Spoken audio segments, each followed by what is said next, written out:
Hello everyone, आप सभी का स्वागत है इस खूबसूरत से चैनल में जिसका नाम है मिस्टीरियस केमिस्ट्री। आज हम देखेंगे क्लास 12 का chapter number 10 microbes in human welfare. इसमें हम सबसे पहले जानेंगे माइक्रोब्स के बारे में कि माइक्रोब्स होते क्या हैं। तो देखिए, सबसे पहले हम पढ़ते हैं माइक्रोब्स के बारे में। जैसे हम बोलें, लिखें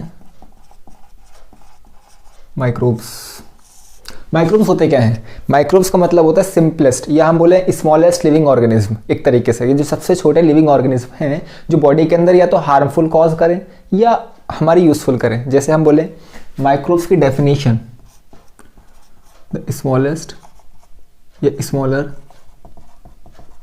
लिविंग ऑर्गेनिज्म। लिविंग लिखना सही नहीं होगा, लिविंग या नॉन लिविंग भी, या non living organism present in our environment. जो भी हमारे प्रेजेंट इन आवर एनवायरमेंट, जो भी हमारे एनवायरमेंट में प्रेजेंट है। एनवायरमेंट जैसे हम बोल सकते हैं तो एयर में प्रेजेंट है, सॉयल में प्रेजेंट है, या इनसाइड आवर बॉडी, या हमारी बॉडी में प्रेजेंट है। ठीक है, इनके अंदर एग्जाम्पल अगर हम लिखें कौन कौन आता है माइक्रोब्स में। एग्जाम्पल सबसे पहले हम लिख सकते हैं प्रोटोजोआ, बैक्टीरिया, वायरस, बैक्टीरिया है, वायरसेस हैं, या हमारे पास वायरॉइड्स हैं, या प्रिंस। तो ये सभी किसके अंदर आते हैं, माइक्रोब्स के अंदर आते हैं। पहला प्रोटोजोआ है, बैक्टीरिया है, वायरसेस हैं, वायरॉइड्स हैं, प्रियंस है। या अगर हम किसी भी ऐसे ऑर्गेनिज्म की बात करें जो स्मॉलेस्ट है, या हम इसको हम आंखों से इजीली नहीं देख सकते हैं, जिनको हम आंखों से इजीली नहीं देख सकते, उनको हम क्या बोलेंगे, माइक्रोब्स बोलेंगे। जैसे प्रियंस के बारे में याद क्या रखना है, इसका जो जेनेटिक, या बोलें इसके पास होता है इन्फेक्शियस प्रोटीन। जैसे हम बात करें, अगर कोई भी एक वायरस होगा, उसका जेनेटिक मटेरियल क्या होगा, या तो डीएनए होगा या आरएनए होगा, ऐसे ही हम बात करें जो प्रियंस होता है उसको जो इन्फेक्शियस मटेरियल है वो प्रोटीन होता है। ठीक है, तो माइक्रोब्स की डेफिनेशन आप लिख सकते हैं स्मॉलर लिविंग ऑर्गेनिज्म, लिविंग या नॉन लिविंग दोनों ही, क्योंकि वायरस जो होता है वो लिविंग नॉन लिविंग दोनों में आता है। Present in our environment, air में, सॉइल में, इनसाइड में। वायरस की अगर हम थोड़ी सी बात बताएं, वायरसेस जो होते हैं ये लिविंग भी है, वायरस जो है वो अपना लिविंग भी है और नॉन लिविंग भी। लिविंग कब है, जब प्रेजेंट इनसाइड बॉडी, जब हमारी बॉडी में आ जाता है। प्रेजेंट इनसाइड बॉडी, जब हमारी बॉडी में आ जाता है तो वो क्या है, लिविंग है। लेकिन अगर आउटसाइड बॉडी के बाहर है, आउटसाइड बॉडी या होस्ट या बॉडी के अगर बाहर है तो वायरस नॉन लिविंग है। वायरस ए सेलुलर होता है, वायरस के पास कोई सेल नहीं होती, वायरस ए सेलुलर होता है, वायरस के पास सेल नहीं होती, जिसकी वजह से दैट्स वाई एंटीबायोटिक्स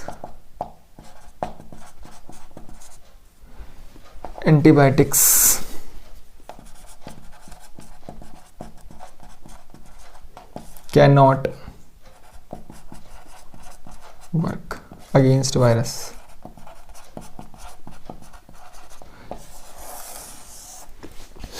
तो याद कर रखना, सबसे पहले माइक्रोब्स की डेफिनेशन क्या होती है, स्मॉलर लिविंग या non living organism present in our environment, air में, सॉइल में, इनसाइड बॉडी, कहीं पर भी अगर प्रेजेंट है माइक्रोब्स। कौन कौन है, प्रोटोजोआ हो सकता है, बैक्टीरिया हो सकता है, वायरस हो सकता है, वायरॉइड्स हो सकता है, प्रियंस हो सकता है। प्रियंस के बारे में एक इंपॉर्टेंट चीज़ याद रखेंगे कि प्रियंस का जो इन्फेक्शियस होता है वो क्या होता है, प्रोटीन। प्रियंस का प्रोटीन इन्फेक्शियस मटेरियल होता है। वायरसेस के बारे में हमने देखा, लिविंग भी होते हैं, नॉन लिविंग भी। लिविंग कब होंगे, जब हमारी बॉडी में प्रेजेंट है। नॉन लिविंग कब होंगे, जब बॉडी के बाहर हैं। बॉडी या मतलब होस्ट। वायरस कैसे होते हैं, ए सेलुलर, वायरस के पास कोई सेल वॉल नहीं होती, सेल वॉल एब्सेंट। अब सेल वॉल एब्सेंट है तो एंटीबायोटिक इस पर काम नहीं करती। क्यों, क्योंकि जो एंटीबायोटिक्स होती हैं वो वर्क करती हैं सेल वॉल के ऊपर। एंटीबायोटिक जनरली वर्क किसके ऊपर करती हैं, सेल वॉल के ऊपर। इसके पास सेल वॉल नहीं है तो मतलब एंटीबायोटिक इस पर वर्क नहीं करेगी। किस पर, वायरस पर। उसके लिए हम एंटी वायरल ड्रग्स का यूज करते हैं। इतना नोट कीजिए पहले आप, ठीक है।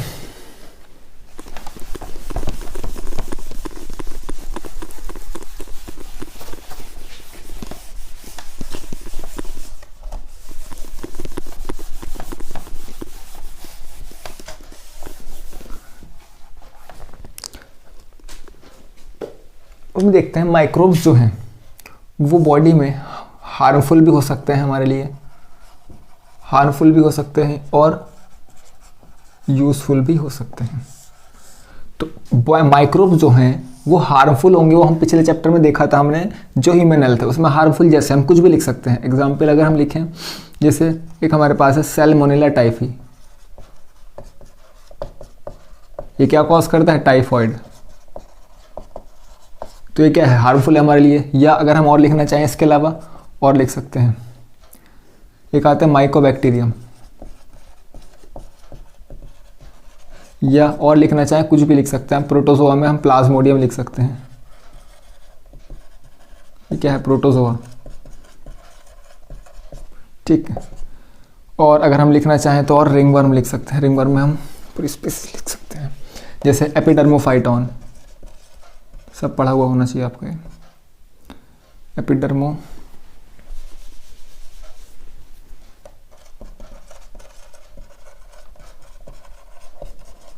ये क्या है? फंजाई है। ये सब क्या है? हमारी बॉडी में हार्मफुल कॉज करते हैं। अब यूजफुल कॉज इस चैप्टर में हमें देखने यूजफुल के माइक्रोब्स कैसे हमारी बॉडी में या हमारे लिए यूजफुल हो सकते हैं। एग्जाम्पल है सबसे पहला लैक्टोबैसिलस, इसको हम लैक्टिक एसिड बैक्टीरिया ही बोलते हैं। किस में हेल्प करता है ये? कर्ड मेकिंग में, दही बनाने में, कर्ड मेकिंग में, कर्ड मेकिंग में। या इसके अलावा अगर हम लिखना चाहें तो सैक्रोमाइसिस, सैक्रोमाइसिस सेरेवेसी, सैक्रोमाइसिस सेरेवेसी, सैक्रोमाइसिस सेरेवेसी है।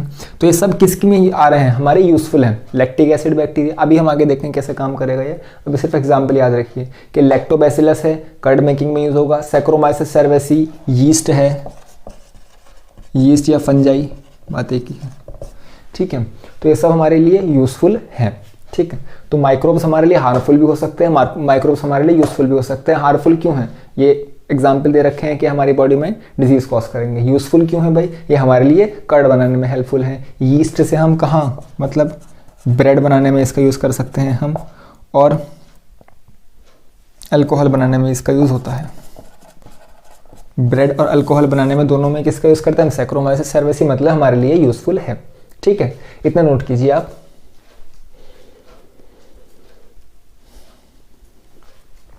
ठीक है, चलो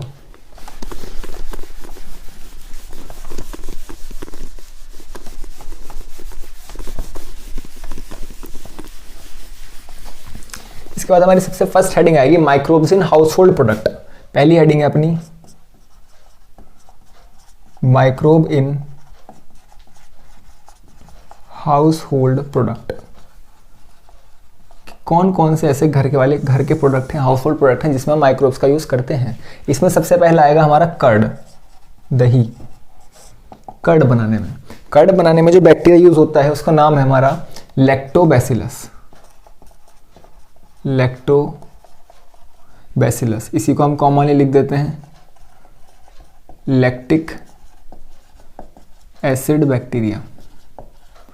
तो सबसे पहला आपको याद रखना क्वेश्चन कि कर्ड बनाने में कौन सा बैक्टीरिया यूजफुल है, लैक्टोबैसिलस या लैक्टिक एसिड बैक्टीरिया लिखा होगा वहां पर। ठीक है, ये करता क्या है? जैसे हम बोले, पहली बात ये है क्या? ये बैक्टीरिया है, ये क्या है? बैक्टीरिया। और कैसा बैक्टीरिया है? रॉड शेप्ड बैक्टीरिया है। ठीक है, इसका प्रोसेस देखते हैं। जो लैक्टिक एसिड बैक्टीरिया है, लैक्टिक एसिड बैक्टीरिया करता क्या है? लैक्टिक एसिड बैक्टीरिया रिलीज करता है एसिड। जो करता क्या है? जो पार्शियली डाइजेस्ट करता है किसको? मिल्क को, और उससे क्या बना देता है? कर्ड। ठीक है, तो जो लैक्टिक एसिड बैक्टीरिया है वो करता क्या है? सबसे पहले मिल्क होगा, मिल्क के अंदर क्या करेगा? पार्शियली डाइजेस्ट करेगा मिल्क प्रोटीन को। मिल्क में भी क्या? मिल्क प्रोटीन को पार्शियली डाइजेस्ट करेगा, उसको बना देगा कर्ड। ठीक है, तो एग्जाम्पल ही ज़्यादा इंपॉर्टेंट है बस, कि जैसे कर्ड बनाने में lactic acid bacteria acid release करता है, पार्शियली डाइजेस्ट करता है मिल्क को, या कोगुलेट बोल सकते हैं, कर्ड बना देता है। ठीक, दूसरी चीज़, एक क्वेश्चन पूछता है which is more nutritious, which is more nutritious. भाई कर्ड ज़्यादा न्यूट्रिशियस है हमारे लिए या मिल्क? कर्ड ज़्यादा न्यूट्रिशियस है हमारे लिए या मिल्क? आंसर बताइए आप। तो आंसर ये होगा curd is more nutritious. Curd is more nutritious. Curd जो है वो ज़्यादा न्यूट्रिशियस है। क्यों? Because it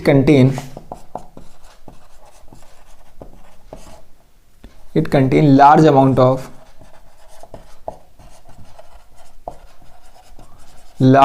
of vitamin B12 in it।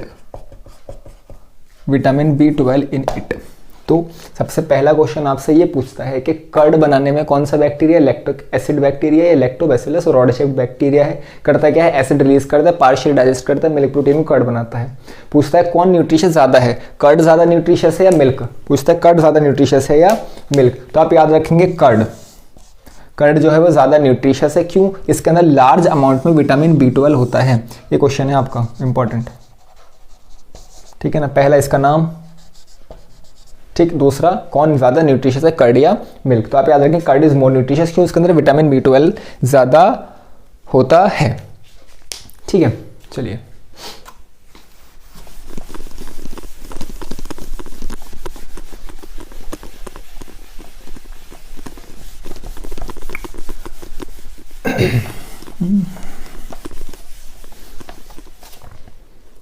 ठीक है। दूसरी हमारे पास हेडिंग आएगी, जो दूसरी चीज़ हम क्या बनाते हैं, जो हम डो बनाते हैं, डो, ठीक। तो याद रखना है हमें, लिखना क्या है, जो microbes are useful in making dough. किसका? डो ऑफ इडली है भाई हमारे पास, या कुछ भी लिख सकते हैं। डो इडली वगैरह बनाने का जो डो होता है उसमें यूजफुल होते हैं माइक्रोब हमारे, ठीक है ना। इडली एंड डोसा लिख सकते हैं, कुछ भी, इडली एंड डोसा, ठीक है। अब होता क्या है इसमें, एक चीज़ याद रखेंगे, बट डो बनाने में माइक्रोब यूज होते हैं, इतना आपको याद रखना है। जब डो बनता है, डो का मतलब लिख सकते हैं पेड़ा जिसको बोलते हैं हम, ठीक। डो बनाने में during formation of dough, during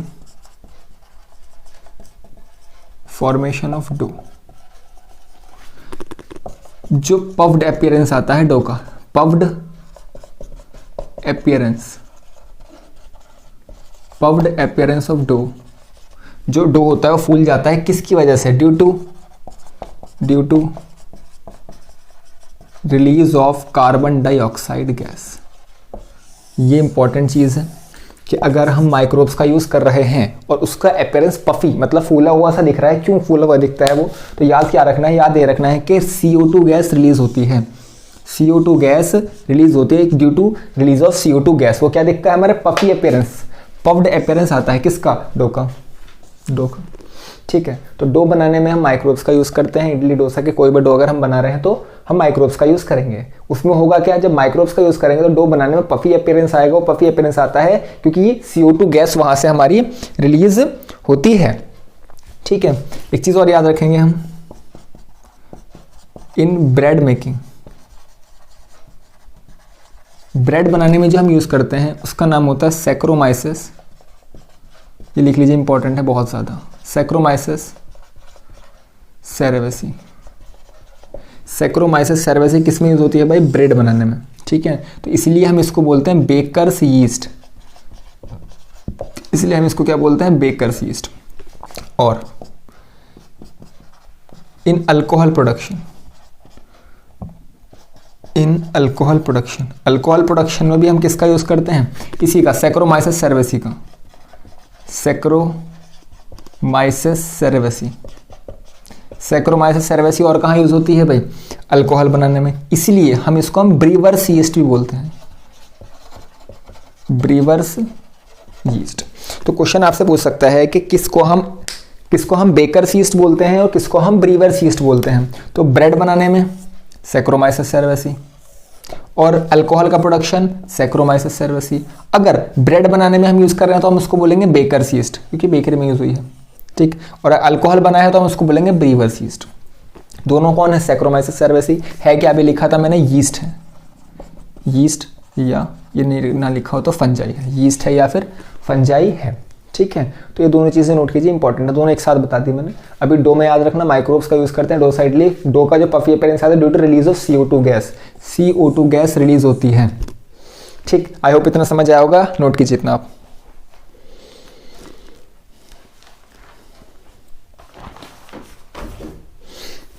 ठीक है भाई, चलिए आगे।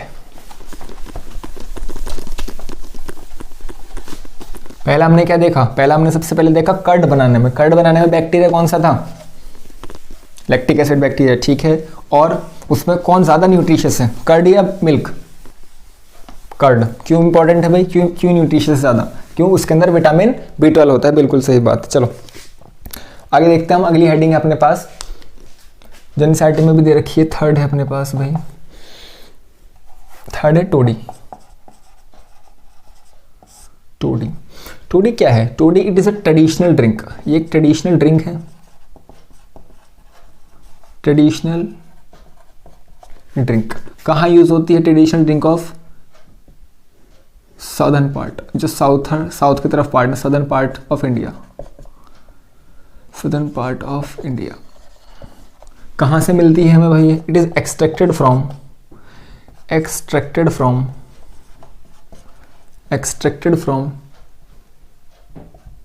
सैप ऑफ पाम, यानी कि सैप ऑफ पाम ट्री।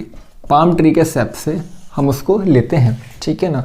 एक बैक्टीरिया और इसके लिए याद रखना, कारियोटा यूरेंस, सॉरी फंजाई, कारियोटा यूरेंस। भूलना चाहें भूल सकते हैं, एनसीईआरटी में नहीं है चीज़, ठीक है। अभी हमें क्या याद रखना? अभी हमें याद रखना टोडी एक ट्रेडिशनल ड्रिंक है। कहाँ की ड्रिंक है भाई? ये सदर्न पार्ट ऑफ इंडिया, ठीक है। कहाँ से मिलती है? SAP of palm tree.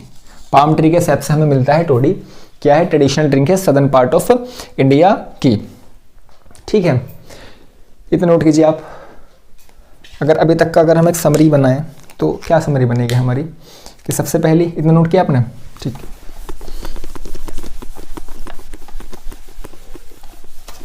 अभी तक हमने क्या देखा? कर्ड देखी, कर्ड पहला। कर्ड के बाद हमने सेकंड क्या देखा था भाई? डो। और तीसरा क्या था हमारा अभी तक? टोडी। कर्ड में क्या देखा भाई हमने? कर्ड में हमने बताया लैक्टिक एसिड बैक्टीरिया है और मोर न्यूट्रिशियस है किसके मुकाबले? मिल्क के मुकाबले। भाई मिल्क कम न्यूट्रिशियस है कर्ड के मुकाबले। क्यों? इसके अंदर होता है विटामिन B12 ज़्यादा, विटामिन B12 ज़्यादा होता है, इसकी वजह से कर्ड ज़्यादा न्यूट्रिशियस होती है। दूसरा, डो बनाने में हम माइक्रोब का यूज़ करते हैं, सही बात, कोई बड़ी बात नहीं इसमें, ठीक। और इसका पफी अपीयरेंस आता है, क्यों? पफ्ड अपीयरेंस आता है इसका, क्यों? Due to release of CO2 gas, CO2 gas release होती है, इस वजह से आ जाता है। दूसरा हमने क्या लिखा था? सैक्रोमाइसिस सेरेसी। सैक्रोमाइसिस सेरेसी क्या होती है? बेकर्स यीस्ट भी है, बेकर्स भी है और ब्रीवर्स भी है। बेकर्स क्यों है भाई? क्योंकि ये बेकरी में यूज़ हो रही है, बेकरी मतलब ब्रेड बनाने में यूज़ हो रही है। और ब्रीवर्स क्यों भाई? अल्कोहल बनाने में यूज़ हो रही है। दूसरा, टोडी क्या कैसे मिलता है? एक्सट्रैक्टेड या फर्मेंटेड? एक्सट्रैक्टेड या फर्मेंटेड कहाँ से? From sap of palm, palm के सैप से, SAP of palm, SAP S. Extracted from sap of palm, palm के सैप से हम उसको एक्सट्रैक्ट करते हैं, टोडी, ठीक है ना। कहाँ यूज़ होती है? बस southern part of India, northern नहीं, southern, southern part of India, southern part of India, ठीक है। इतना अभी तक हमारा ये समरी बना, ठीक। अगली हेडिंग है हमारे पास चीज़।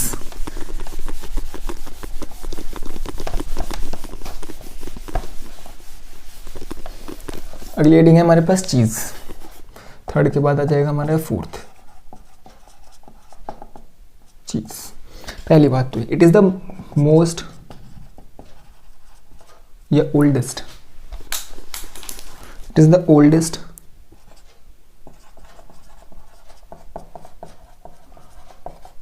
Food product, oldest food product है जिसमें हम माइक्रोब्स का यूज करते हैं। It is the oldest food product इन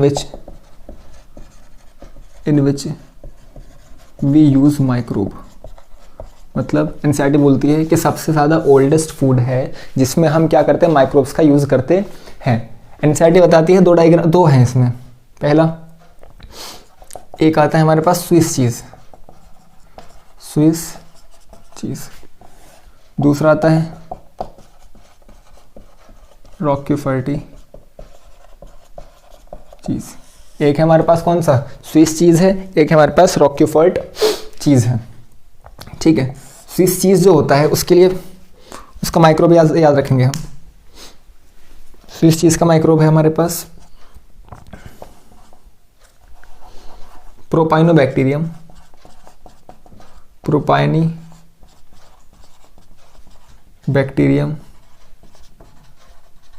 शर्माई। प्रोपाइनीबैक्टीरियम शर्माई ये क्या है, एक बैक्टीरिया है। सॉरी, प्रोपाइनोबैक्टीरियम शर्माई क्या है, ये एक बैक्टीरिया है। ठीक है, ये किस में हेल्प करता है, स्विस चीज़ के फॉर्मेशन में ये हेल्प करता है। ठीक, दूसरा रॉक्यूफाइट चीज़ क्या है भाई, इसका माइक्रोब क्या नाम है, इसका नाम है पेनिसिलियम रॉक्यूफर्ट। ठीक, पेनिसिलियम रॉक्यूफर्टी से क्या बनता है हमारा, रॉक्यूफर्ट चीज़ है क्या, ये है फंजाई, ये है फंजाई।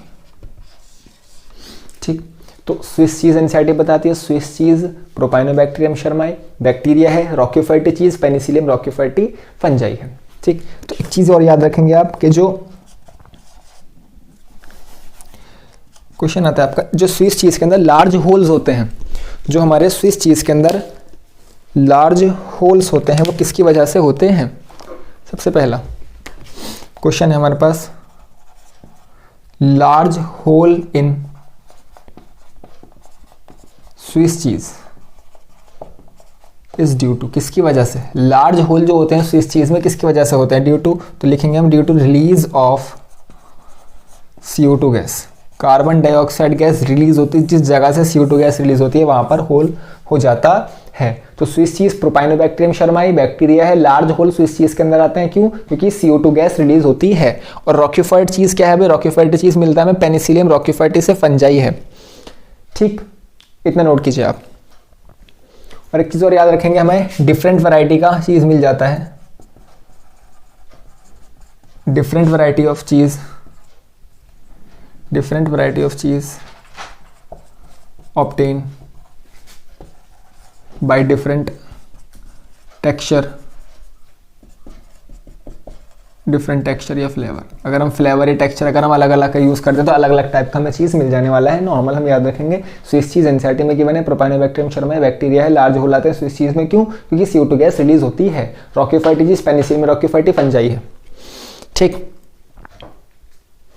इतना नोट कीजिए आप।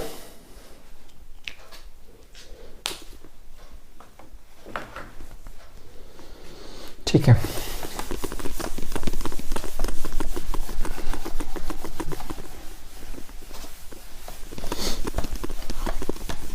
तो चलिए एक माइंड मैप सा बनाते हैं आपके लिए, फिर अगले लेक्चर्स में हम देखेंगे। सबसे पहले हमने क्या देखा था, कर्ड देखा हमने भाई माइक्रोब्स में। सबसे पहला कर्ड, एक साथ याद रखेंगे तो बहुत आसान पड़ेगा आपको चैप्टर ये।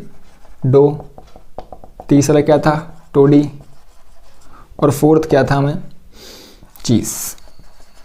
ठीक, कर्ड किस बैक्टीरिया से मिल रहा था हमने भाई, कर्ड किस बैक्टीरिया से मिल रहा था हमें, लैक्टोबैसिलस बोल रहे थे हम, क्या, लैक्टोबैसिलस या लैक्टिक एसिड बैक्टीरिया। ठीक, डो के लिए कोई बैक्टीरिया हमने स्पेशली याद नहीं रखा था, लेकिन हमने लिखा था सैक्रोमाइसिस सेरेवेसी। ठीक, टोडी के लिए हमने क्या लिखा था भाई, सैप ऑफ पाम ट्री का सैप। ठीक, चीज़ के लिए हमने दो देखे, कौन कौन सा, एक हमने सबसे पहले लिखा प्रोपाइनोबैक्टीरियम शर्माई, प्रोपाइनोबैक्टीरियम, और दूसरा कौन सा लिखा था, पेनिसिलियम रॉक्यूफर्टी, पेनिसिलियम रॉक्यूफर्टा। ठीक, तो लैक्टिक एसिड बैक्टीरिया से हमने क्या देखा भाई, दूसरा। और न्यूट्रिशियस कौन है, ज़्यादा, न्यूट्रिशियस कौन है, कर्ड ज़्यादा है या मिल्क, कर्ड ज़्यादा है मिल्क से। क्यों है, बिकॉज कर्ड के अंदर क्या होता है, विटामिन B12 ज़्यादा होता है कर्ड के अंदर, इस वजह से होता है। और दूसरा, डो के अंदर सैक्रोमाइसिस सेरेवसी किस क्या बोला हमने इसको, बेकर्स यीस्ट भी इसको बोला हमने, और ब्रीवर्स भी बोला, ब्रीवर्स यीस्ट भी बोला। बेकर्स क्यों बोला, क्योंकि ब्रेड बनाने में यूज़ हो रही है। ब्रीवर्स क्यों बोला, क्योंकि अल्कोहल बनाने में यूज़ हो रही है। दूसरा, टोडी एक्सट्रैक्टेड सेपाम कहाँ पे मिलता है भैया, nearly southern part of India, southern part of India है क्या भैया, ये एक ट्रेडिशनल ड्रिंक है, ट्रेडिशनल ड्रिंक है। चीज़ में प्रोपाइनोबैक्टीरियम शर्माई क्या है, बैक्टीरिया है, और पेनिसिलियम रोक्यूफर्टी क्या है, फंजाई है। लार्ज होल क्यों आते हैं इसमें, large hole due to release of CO2 gas, due to release of CO2 gas, CO2 gas के रिलीज होने की वजह से लार्ज होल आते हैं। डो का puffy appearance due to release of CO2 gas release होती है। और सबसे ज़्यादा ओल्डेस्ट कौन है, ये चीज़ क्या है, ओल्डेस्ट, सबसे पुराना। ठीक है, तो इतना सब हमने देखा, याद कीजिएगा, सारा आसानी से याद हो जाएगा। तब तक के लिए पढ़ाई करते रहें, ऑल द वेरी बेस्ट।